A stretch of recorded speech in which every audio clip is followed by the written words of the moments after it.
My name is Lee, and this is going to be a long-term wrap-up for the 2008 Z06 Corvette. This video is going to cover maintenance costs. And the unique thing about my video is my Corvette's got 217,000 miles on it. It is the ultimate daily driver. The purpose of this video is, one, I've never seen one, and two, by me giving out some of the information here, some of you guys on the market to buy a high-mile Corvette don't panic when you see a car with 40, 50, 60,000 miles on it. But caveat, as you can see, I got a Lincoln filter badge on the car. This video is going to cover the first 200,000 miles, and I did that 200,000 miles in 8 years of driving. So let's start here, get to the facts. Here you see 217,125. So again, this is going to cover the first 204,000 miles because the 205 is hunted to Lincoln filter. And the video is going to be brief and it's going to be real thorough. If you don't hear me say ball joints and tie rods, I didn't replace ball joints and tie rods. Let me tell you my driving style. When I got, well, it's pretty much 20% highway, 20% city, 80% highway. Up until last year, I was making trips from Pennsylvania to Georgia, Pennsylvania to Detroit, Pennsylvania to, Alabama at the drop of a hat. So most of the driving on this car is highway driving. So with that said, let's get started with the tires. Tires in 200,000 miles, and again guys, like I said, I did the 200,000 miles in 8 years. Tires just had 5 sets of tires in 200,000 miles. It's currently running Continentals and the Continental Extremes. I like them because they're a great rain tire, and again, I drive my Corvette in the rain, guys. I drive the shit out of the car. Actually, as long as it's not snowing and it's over 32 degrees, I drive the car. It's had 5 sets of tires. The shocks have been replaced twice, once at 90, once at 150. It's currently running Bilsteins. I plan to upgrade to something else over the winter. Brake pads, my brake pads have been changed twice. Yes, my brake pads have been changed twice. It was OEMs, then it was Hawk, then it was some other piece of crap. But I'm probably going back to the OEM stock pads because I like the bite and I don't mind the dirt because my car gets wiped off every day. Brake rotors, OEM, once at 150,000 miles. I'm going to go under the hood so I don't forget. Again, we're not looking at the motor. That's something different. The struts here, these failed at 150. I replaced those both. Air filters been replaced 3 times. This is going to trip a lot of people out. My spark plugs on my stock motor, I changed my spark plugs once at 90,000 miles. When it got to 180,000 miles, I realized I was getting another engine and I didn't care. I basically drove the car until it blew up, and it didn't blow up.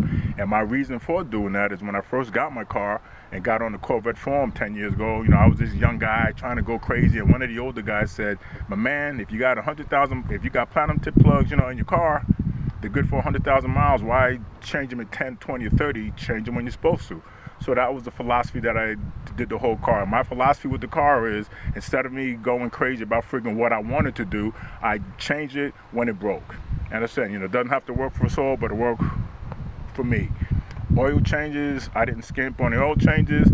I changed the oil every time the light came on. But the key is, once my car got about 100,000 miles on it, and I noticed the top end was a little clacky, I went to 2050. I ran 2050 in this motor for 80,000 miles. And that's what I did that up until 200,000 miles. One of the little tricks I did was clutch fluid. I changed my clutch fluid every 5,000 miles. Once it got a little dark and dirty, I flushed it, and that may or may not have contributed to the life I got out of it. But remember, I got 204,000 miles out of a stock motor, clutch transmission, no breakage. The only time my car's been in the shop is for that little bad boy right there. The idle arm pulley went out at 98,000 miles. I sent it to the shop. It was 197 bucks. That's been the only time my car's been in the shop for anything mechanical.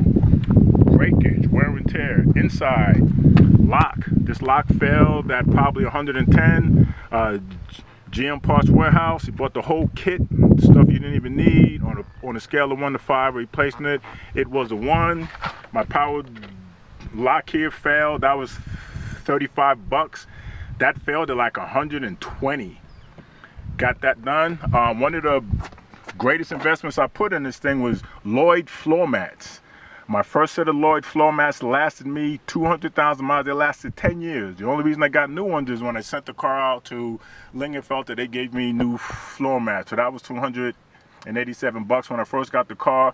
Good investment. My seat crapped out. My seat crapped out a long time ago. I actually just replaced it. The new seat pad was $87, and that was the one that had the jupe under the bottom of it, which kept the wire from coming through the foam. So I got the seat pad for like $79. Some dude on YouTube, some dude on eBay sold me a seat for I think $80. Put it on myself, not a problem. There's a seat repair that I did, but that's another video. That's after the 200,000 mile mark. The other issues that broke: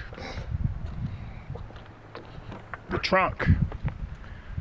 This strut failed at 190,000. I just replaced them both.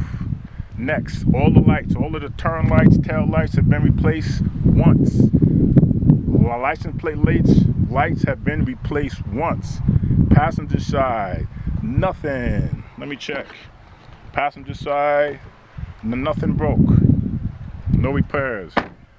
Passenger side front, the marker light bulbs were replaced once. Running light replaced once, just one bulb. One of the high beams was replaced once. You notice the car, you may not see it different in the tone. It's got a clear bra on it. About 4 years ago, I hit a deer and it put a hole right here. So the auto shop had to tear off the old bra and put a new bra on. And I don't know what kind of product they use, but their product didn't match mine. So I had to buy a new clear bra and try and match what they had.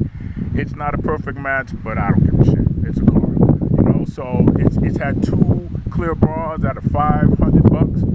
So that's $1,000 for clear bras, and I'm telling you, money well spent. The front of my car doesn't have a nick on it. There's a nick, you know, on the hood and around the side, but not one scratch on the front of the car. Windshield. I replaced the windshield 3 years ago. Tractor trailer hit it, broke it. That was $720. You can buy a $300 windshield if you want, but it doesn't have a film in it, so you can see your heads-up display. Window tint was another good investment. That was $250 10 years ago. And ladies and gentlemen, this concludes my video. So again, if you want more details about why I put these tires on and why these shocks, I can go into that if you want to hear about my Lingenfelter experience. And when I say hear about my Lingenfelter experience, I'm not talking about getting in the car and smoking the tires. I'm going to tell you the process, the whole process of how it started, how it went, what I liked about Lingenfelter and what I didn't like about Lingenfelter. And remember, they had my car twice. The first time they had it for 9 months, and then the motor broke, and I just got it back last week. So now that I've got your attention, hit a like, and this is that guy. Have a good day.